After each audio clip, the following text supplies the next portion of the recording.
คิดฮอดบ่คิดฮอดพ่อคิดฮอดแม่อยู่บ่กินฮอดถ้าว่าพ่อแม่เบิ่งคลิปอยู่ตอนนี้อยากฝากความหยังไปให้เพิ่นสู้ๆเด้อสู้ๆเด้อกินฮอดคิดฮอดพ่อคิดฮอดแม่อยากให้พ่อกับแม่มาอยู่นำน้องไว้โดยมีแต่ว่าตั้งมุตั้งใจหาเงินหาค่ำนั่นล่ะเนาะโดยมาอยู่กับลูกกับเต้าให้ครอบครัวอบอุ่นพี่น้องเอ้ยเอาไปในทางนอกบ่สิให้ได้บาดนี้ได้กินฮอดแห้งบ่ล่ะโดยกินฮอดพอกินฮอดแม่เพิ่นก็ได้พี่น้องเอ้ยเนาะทางนอกเพิ่นก็ได้สู้ๆและหลายน้อยจังได้เฮาสิแหละเนาะเฮาก็ยังบ่ทันได้มีก็สู้ๆอดเอาได้เนาะโดยเป็นกำลังใจให้ทางพ่อทางแม่เนาะโดยพี่น้องเอ้ยเอาสายจังซั่นเด้อด่าเด้อโดยต้องลงบ่สิให้ได้พาเว้าให้ได้บ่สิให้แล้วเด้ดิพี่น้องเอ้ยเพิ่นกินฮอดพอกินฮอดแม่เว้าเรื่องพ่อแม่มากก็คิดสงสารเพิ่นได้แล้วเนาะบ่ได้อยู่เลยเศร้าสู่มาตลอดเพิ่นก็ได้พี่น้องเอ้ยทางพ่อแม่ก็ได้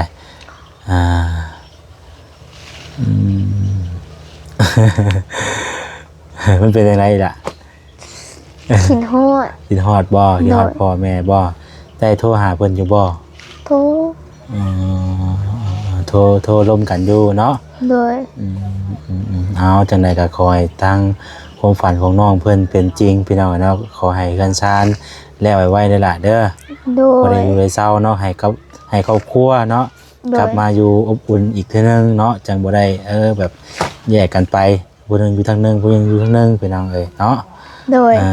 สู้ๆแล้วล่ะเด้อโดยพี่น้องเอ้ย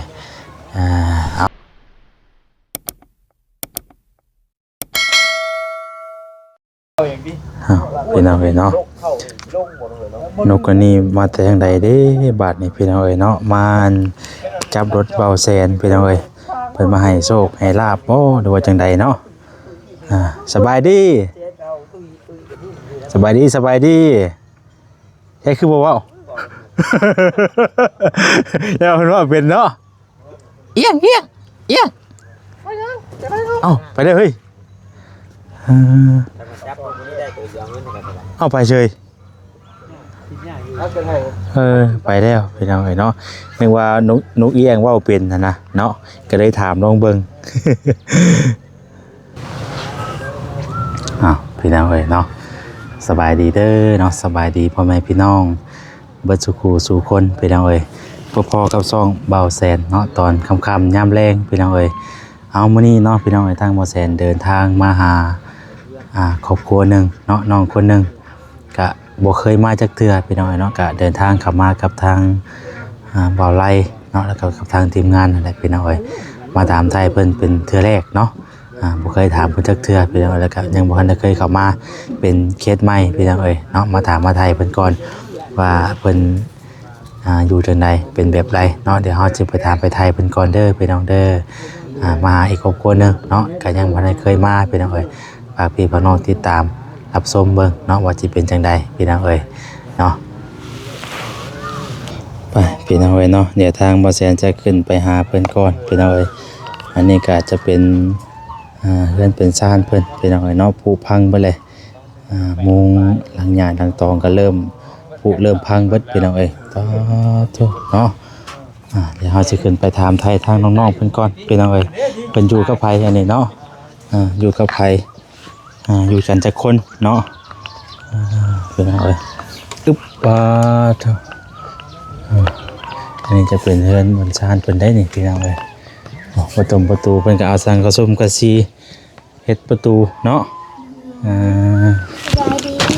โดยสบายดีเด้อเนาะทางน้องๆเพิ่นพี่น้องโอ้มันบ่อยากนั่นก็ได้พี่น้องภาพเป็นนี่เนาะไปนั่งเบื้องนั้นได้บ่ล่ะนี่หันหน้าไปทางเบื้องมันย้อนแสงเนาะมันย้อนแสงนิดนึงพี่น้องได้แล้วบ้าน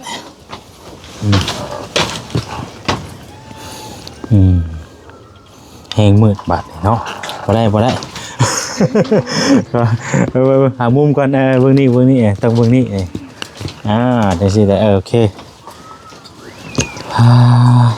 จะมาถามมาไทยทั้งน้องเพิ่นก่อนพี่น้องเนาะเป็นเทื่อแรกที่เข้ามาเนาะพากันนี่ไมค์ซะก่อนละไมค์ก่อนพอดีไปพ่อทางบ่อไร่พี่น้องเนาะพ่อบ่อไร่อยู่บ้านน้องต้นน้องตันเนาะน้องตันน้องอึ้งนั่นแหละเนาะเพิ่นว่าสิเข้ามาหาเคสใหม่ว่าซั่นก็เลยมานำกันเนาะมาหาทางน้องๆเพิ่นอีหลาอยู่กับไผนี่อยู่กับน้อง2 คน อยู่กับน้อง2 คนโดยเจ้าชื่อหยังชื่อขวัญชื่อน้องขอนขวัญขอนโดย อายุจักปีล่ะเจ้า17 ปีโอ้อายุ17 ปีโดยอยู่กับน้อง2 คนโดยผู้นี้ชื่อหยังผู้นี้ชื่ออ้อชื่อน้องอ้อโดยจักปีผู้นี้13 ปี13 ปีโดยคือได้อยู่2 คนพ่อแม่ไปไสพ่อแม่ไปหาเงินพ่อแม่ไปหาเงินโดยโอ้เพิ่นไปทำงานอยู่ไสล่ะไปเฮ็ดงานอยู่ปากเซไปเก็บแต่เพโอ้เพิ่นไปทำงานอยู่ปากเซผู้โดยไปตะลนล่ะบ่ไปได้เดือนปลายแล้วไปได้เดือนปลายเนาะโดยไปเฮ็ดงานอยู่ปากเซโดยพ่อกับแม่ไปเบิด2เลยบ่ไป3 คนน้องผู้หลาบผู้นึงอันพ่อเจ้ามีแม่เจ้ามีลูกจักคนมีลูก3 คน มีอยู่3 คนโดยมีลูกอยู่3 คนโดยผู้นั้นจักปีแล้วผู้นั้น8 ปีปลายผู้นั้น8 ปีปลายโดยแล้วเพิ่นไปนำพ่อนำแม่โดยแล้วเจ้าอยู่เฮือน2 คนกับน้องโดยเพิ่นไปเก็บหมากกาแฟนี่ล่ะโดยก็เลยอยู่กัน2 คนบัดนี้โดยเพิ่นเจ้าพากันเฮ็ดเวียกหยังซุมื้อนี่ล่ะมื้อนี้ก็คดพักนี่นึ่งข้าวนึ่งน้ำเกลือหมูกระมานี่แหละแล้วก็ไปหาเครื่องขายมาขายพอได้เงินซื้ออันกินไปวันๆแล้วก็พ่อแม่เพิ่นให้อยู่เฮือนโดยแล้วเพิ่นสิไปเฮ็ดเวียกโดยที่ทางพ่อแม่เจ้าไปเฮ็ดเวียกหาเงินนี่เพิ่นมีความไปฝันได้ล่ะอยากได้เฮือนอยากได้ไฟฟ้าแล้วก็ห้องน้ำเพิ่นตั้งใจไปเฮ็ดเวียกเก็บเงินโดยมาเฮ็ดเฮือนสิบ่โดยอันเฮือนนี่ได้ซะเฮือนแบบเฮือนปัจจุบันนี่น่ะแต่โดนนะบ่นี่เฮือนโดนแล้วได้หลายปีแล้วตั้งแต่เจ้ายังน้อยเพิ่นบ่จักบ่โดยตั้งแต่น้องอายุ13 ปีอันที่ว่าเจ้าอยู่ปัจจุบันนี่น่ะแม่นดินไผล่ะดินแม่ใหญ่แบ่งให้ปันให้เป็นดินของแม่ใหญ่เพิ่นแบ่งให้โดยให้เพิ่นให้เฮาอยู่เนาะโดยเป็นดินของเฮาเองเลยแม่นบ่โดยเพิ่นแบ่งให้แล้วก็เป็นดินของเฮาเองเลยเนาะโดยมีแต่ดินนี่บ่มีหยังนำแน่เพิ่นให้นามีนา10ไปให้กุ้มจะบ่แต่ละปีข้าวบ่กุ้มกินแต่ละปีนี้ได้20 ซอบปีกายนี่ได้10ปลายปีนี้ได้20 ซอบโดยเพิ่นแล้วเวียกเพิ่นบ่เพิ่นแล้วลำไห้ลำนาเข้าขึ้นแล้วเรียบร้อยบ่เพิ่นถึงไปโดยอันนี้เพิ่นสิมาถึงปานใด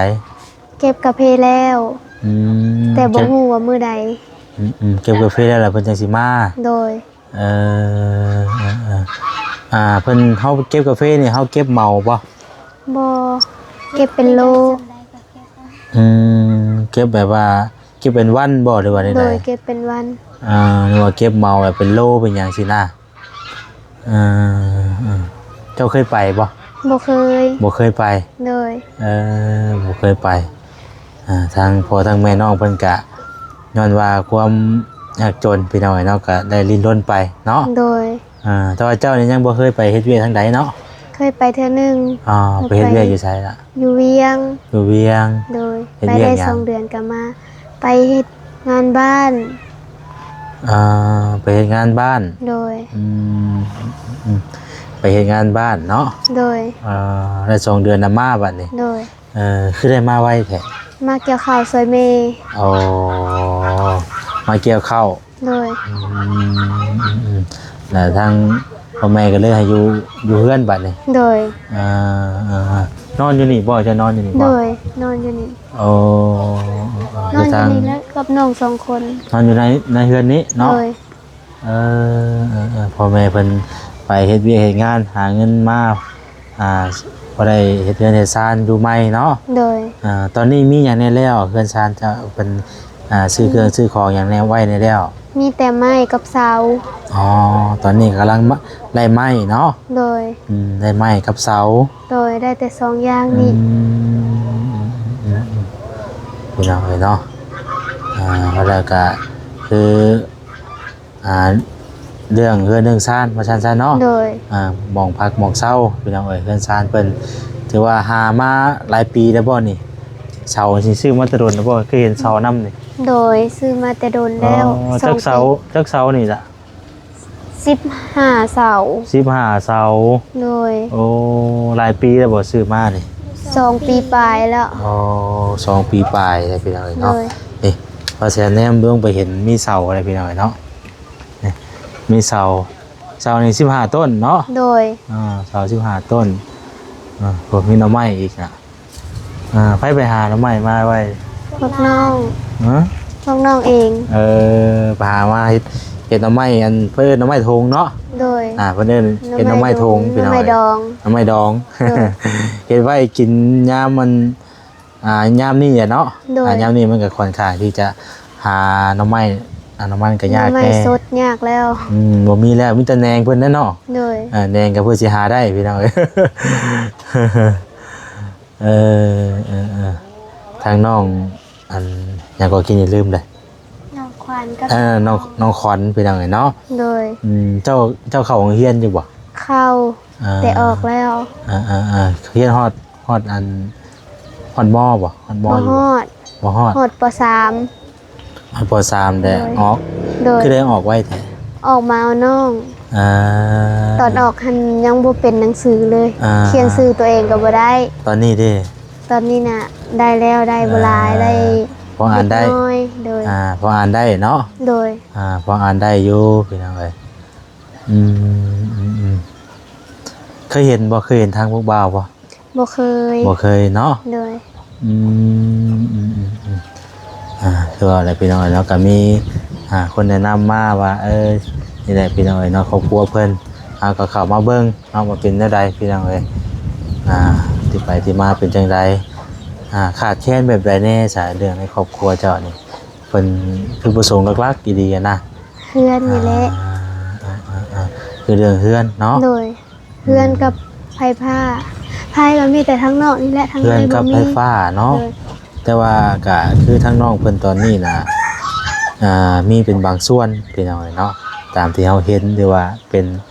ตอนนี้มีเสาเนาะ โดย มีเสาแล้วก็มีไม้พี่น้องเอ้ยไม้เส้นนี่พ่อแล้วบ่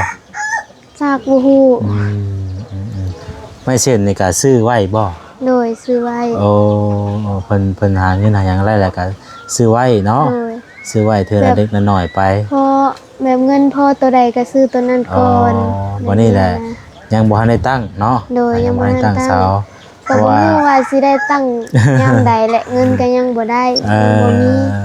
เพราะว่าตอนนี้น่ะคือเฮือนเนี่ยคือว่าอะไรพี่น้องเนาะเขาตั้งขึ้นแล้วนี่ก็มันก็ต้องมีหลายอย่างหลายแนวเนาะ โดย บ่ว่าสิเป็นคันได้ตั้งเสาก็ได้มันมีเหล็กมีปูนมีบล็อกมีหยังหลายอย่างหลายแนวมันก็หลายอย่างอยู่ได้พี่น้องเอ้ยครับแต่ค่อยหาไปเนาะล่ะเนาะ โดย คือทางน้องเพิ่นก็อยู่บ้านพี่น้องเอ้ยเนาะเบิ่งอยู่น้ำเพื่อนน้ำซ่านเนาะ โดย ทางพ่อแม่เพิ่นไปเพิ่นก็ได้เงินอยู่บ่ ได้อยู่ ได้ก็คือว่าเนี่ยเนาะมันก็มีค่าใช้จ่าย โดย อันนี้เนาะ คุณก็ไปก็แบบ เออ ของดูของกินก็ซื้อกินเองกับ อ่า ข้าวกับคันข้าวมดก็ซื้อข้าวคุณก็ได้ เพิ่นก็ซื้อข้าวเนาะ โดย อืม ถือข้าวไปกินเองก็หมดแล้วแม่ว่า คันอยู่ทางอยู่บ้านนี่ก็นั่นอยู่เนาะ โดย ข้าวได้จักสอบกับปีนี่ ปีนี้ได้20สอบแต่ก็หมดยังเหลือ10ปลายสอบ อื นี่ มแล้วบ่กุ้มเนาะแต่ละปีเนาะ โดยบ่กุ้ม อ่าโดยอันนั้นนกไม่ได้ใช้สาระนะ หนูเอียงไม่ใหญ่ บ่แซนว่าอยู่คืออันคือฮู้แท้ว่าเห็นไปจับรถบ่แซนกินนี่เอาว่ะเพิ่นมาบอกเพิ่นมาให้โชคบ่หรือว่าจังไดวะ เพิ่นลงมาดินน้ำมื้อนี้ มาให้โชคบ่คือ มื้อวา เพิ่นเลี้ยงไว้บ่ โดยเพิ่นเลี้ยงไว้ อืม บางโตก็เว้าเป็นเพราะว่าตัดลิ้นนี่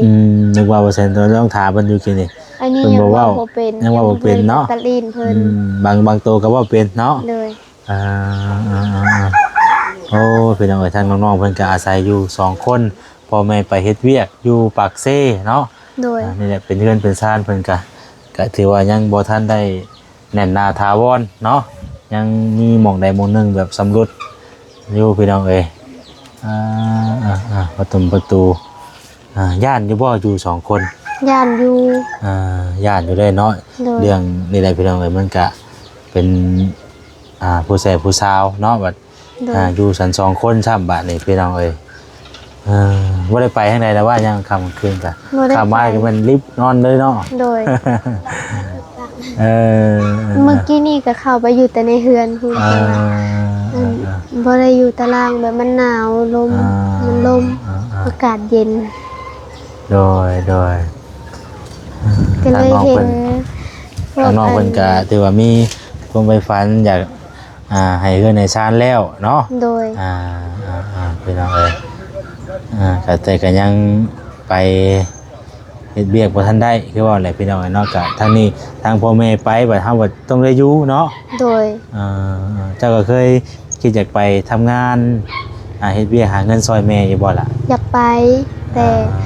แบบมันไปบ่ได้อยู่ลำน้องผู้นี้ อ๋อ ผู้นี้พัดเข้าโรงเรียน อ๋อน้องผู้นี้เขาโรงเรียนอยู่ โดย โอ้ก็เลยแบบปะบ่ได้เฮากันเนาะ โดย อืม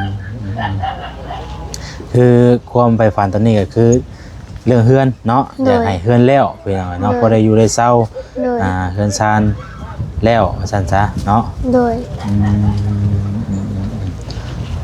ทางน้องเพิ่นก็อยากหาเงินหาคำซอยพ่อซอยแม่อยู่พี่น้องเอ้ยเนาะคิดอีตนพ่ออีตนแม่อยู่บ่ โดยคิดอีตน เพราะแล้วก็บ่ได้อยู่ฮอดบ้านฮอดเมืองเพิ่นก็ได้เนาะ โดย มีแต่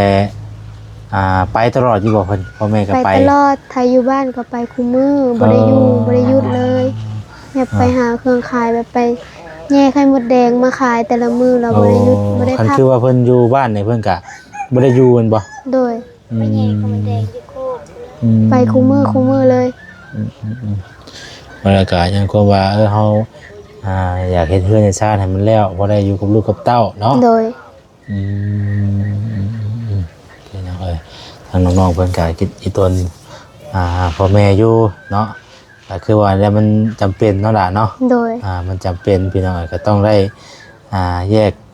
กันก่อนเนาะ โดย ไปหาเงินหาคำมาสร้างมาสาก่อน โดย คุยกันไปกันมาแล้วเขานอนละบัดนี้เนาะ โดย นอนดึกอยู่บ่แต่ละมื้อ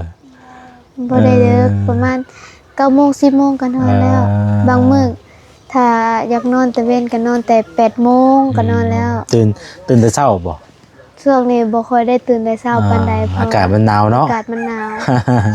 บางมื้อก็6โมง7โมง ตื่นขึ้นมาก็เฮ็ดหยังแต่ละมื้อเฮ็ดเวียกหยัง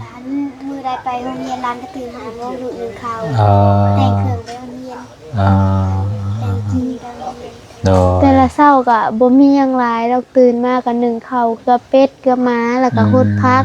แล้วก็ไปหาเครื่องมาขาย ไปขายอีกบ่เจ้าก็ โดย ไปหาเครื่องหยังมาขาย ประเภท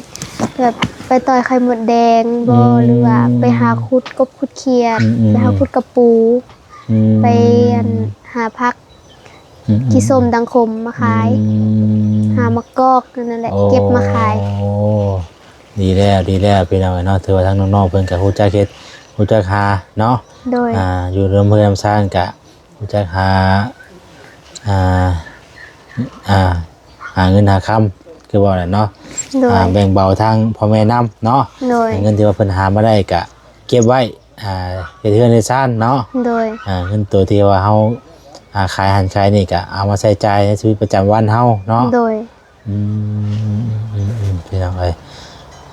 เอาจังซั่นแหละจ้ะพี่น้องเอ้ยเนาะมีแต่ว่าเฮามาถามมาไทยเบิ่งมื้อนี้ก็มาถามไทยทางน้องเบิ่งว่าเป็นจังไดเนาะเป็นมาจังไดก็ประมาณนี้พี่น้องเอ้ยเกือบเป็ดเกือบไก่เพิ่นมาแต่ละมื้อแต่ละวันก็ได้ โดย เอาสู้ๆแลได้เนาะ โดย ก็เฮ็ดก็หาไปแหละพี่น้องเนาะเป็นกำลังใจให้ทางน้องๆเพิ่นมีแต่ว่าถ้าว่าคิดฮอดบ่คิดฮอดพ่อคิดฮอดแม่อยู่บ่ กินฮอด ถ้าว่าพ่อแม่เบิ่งคลิปอยู่ตอนนี้อยากฝากความหยังไปให้เพิ่น สู้ๆเด้อสู้ๆเด้อกินฮอด คิดฮอดพ่อ อ คิ ยา ด ก ฮอด ให้ แม่ พ่อกับแม่มาอยู่นำน้องไว้ โดยมีแต่ว่าตั้งมุตั้งใจหาเงินหาค่ำนั่นล่ะเนาะ โดย มาอยู่กับลูกกับเต้าให้ครอบครัวอบอุ่นพี่น้องเอ้ยเอาไปในทางน้องบ่สิให้ได้บาดนี้ได้ กินฮอดแห้งบ่ล่ะ โดย กินฮอดพอกินฮอดแม่เพิ่นก็ได้พี่น้องเอ้ยเนาะทางน้องเพิ่นก็ได้สู้ๆและหลายน้อยจึงได้เฮาสิแหละเนาะเฮาก็ยังบ่ทันได้มีก็สู้ๆอดเอาได้เนาะ โดย เป็นกำลังใจให้ทางพ่อทางแม่เนาะโดยพี่น้องเอ้ยเอาสายจังซั่นเด้อด่าเด้อ โดย ต้องลงมาสิให้ดีได้พาเว้าให้ได้ว่าสิให้แล้วเด้ดิพี่น้องเอ้ยเพิ่นกินฮอดพอกินฮอดแม่ว่าเรื่องพ่อแม่มากก็คิดสงสารเพิ่นได้แล้วเนาะบ่ได้อยู่เลยเศร้าสู่มาตลอดเพิ่นก็ได้พี่น้องเอ้ยทางพ่อแม่ก็ได้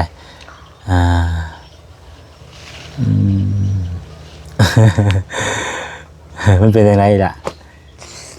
กินฮอด กินฮอดบ่กินฮอดพ่อแม่บ่ได้โทรหาเพิ่นอยู่บ่ ทุ โทรร่วมกันอยู่เนาะ โดย เอาจังใดก็ขอให้ตั้งความฝันของน้องเพิ่นเป็นจริงพี่น้องเนาะขอให้กันซาน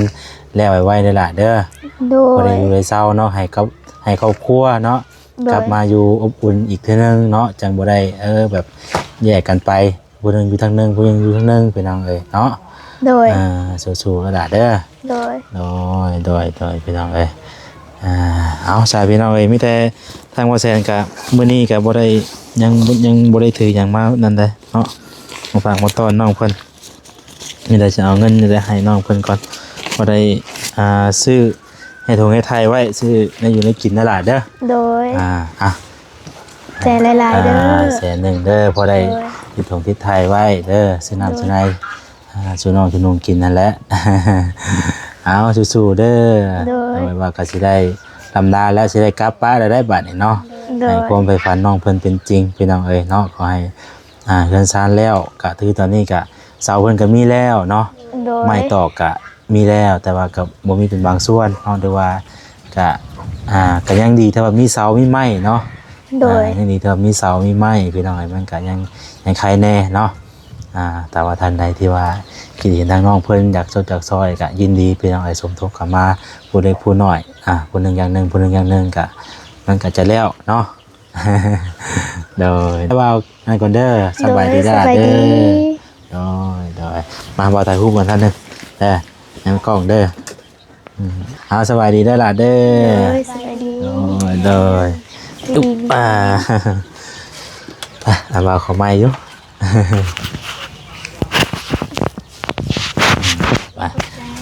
โดยผู้อันพื้นเพื่อนเพิ่นนี่ก็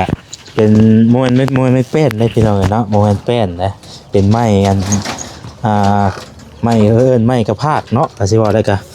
ไม้ไผ่ว่านที่เพิ่นเอามาซับแล้วก็ปูพี่น้องเอ้ยโอ้ยคุยเย็นใจจ้อยแท้ไผสินอนอยู่นี่ล่ะ นอนเองนอน นอนอยู่นี่บ่น่ะโต เพิ่นให้พี่น้องเอ้ยบอกนอนเพิ่นน่ะนอน2คนนี่อยู่นี่น่ะ ตัวนี้อันนี้เบิ่งอันนี้จะเป็นหม่องนอนเพิ่นเด้อพี่น้องเอ้ยเนาะเพิ่นนอนกับน้อง2คนนอนอยู่นี่เอ้านึกว่านอนอยู่นี่บ่ได้นอนอยู่นี่เนาะว่าเพิ่นนอนอยู่ในห้อง วันนี้เพิ่นนอนบ่ใช่อยู่นี่น่ะนอนแยกกันบ่เออ โอ้ยพี่น้องเอ้ยพุ่นเลยเนาะเย็นจะจ้อยเด้ออันนี้เนาะ โดยเย็น ผู้อันนี้ก็หลังคาเพิ่นก็พูบ่แหละโอ้คันใดเพิ่นนี่ก็เป็นตะย่านตกดีๆนี่ นี่เด้พี่น้องเอ้ยเนาะเอาโอเคพี่น้องเอ้ยนี่ก็จะเป็นเสาเพิ่นเนาะก็เสากับไม้นี่เด้เพิ่นก็มีเป็นบางส่วนแล้วก็ถือว่าบ่หนักปานใดพี่น้องเอ้ยเนาะบ่หนักปานใดเพราะว่ามันก็มีเป็นบางส่วนนะคันเฮาในกรณีเฮาซื้อเสานี่ก็มันต้นละ1,016เสามันก็เป็นหมื่นปลายเนาะคือไม้คือตอกก็โอ้นักพี่น้องเอ้ยคือตอนนี้เพิ่นก็มีเป็นบางอย่างเนาะเฮาก็สำหรับคลิปนี้ก็จะขอตัวไปก่อนเด้อพี่น้องเด้ออยู่ดีมีแฮงบ่สุขสุขคนผิดพลาดประการใดก็ขอโทษขออภัยหลายๆพี่น้องเอ้ยอยู่ดีมีแฮงบ่สุขสุขคนเด้อพี่น้องเด้อเนาะอยู่ดีมีแฮงพี่น้องเอ้ยสำหรับคลิปนี้ลำลาไปก่อนแล้วเนาะสบายดีพี่น้องเอ้ย